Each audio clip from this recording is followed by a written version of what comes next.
Scanning for drugs, a common occurrence at the Hamilton County Jail as the sheriff investigates the apparent overdose death of this inmate. It is the third apparent overdose of an inmate in the last 5 months. 9 on your side's Kate Flexter looked into how deputies tried to keep drugs out. She's live at the Hamilton County Justice Center. Kate?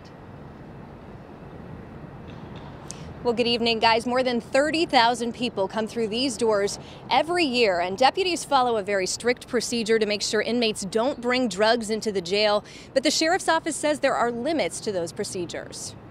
The mother of 2-year-old Damian Turner Jr. may never get the justice she feels she deserves.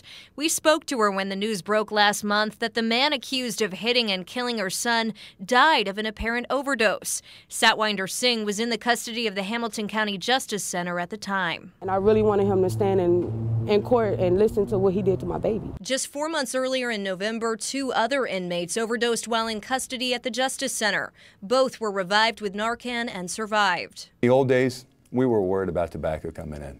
This is a much far serious problem. Major Chris Ketteman explains the screening process inmates go through before entering the jail, including everything from a pat-down to a strip search to a full-body x-ray scan and the use of narcotics canines. It's an effort, he says, to stay 2 steps ahead. They only have to be right once. We have to be right each and every time. The problem is by no means unique to Hamilton County. It's something that every jail across Ohio, every jail across this country is facing. In August of last year, an inmate at the Ross Correctional Facility in Chillicothe apparently overdosed from a mixture of heroin and fentanyl, sending 27 exposed staff members to the hospital. And just last week, an inmate at a jail in a Cleveland suburb died after suffering a suspected drug overdose while in custody. When there's a will, there's a way. University of Cincinnati criminology professor Sarah Mainchak explained how opioids have changed the game. She says addicts need less of the substance to get high. It's much easier than trying to smuggle in some of the other drugs of the past where larger quantities are needed. Now Hutcherson hopes to see change, leaving the outcome of cases like her son's up to the justice system. Now I feel like I'm suffering even more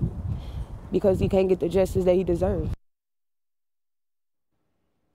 The case involving Satwinder Singh is an ongoing investigation. We'll keep you updated once the details become available.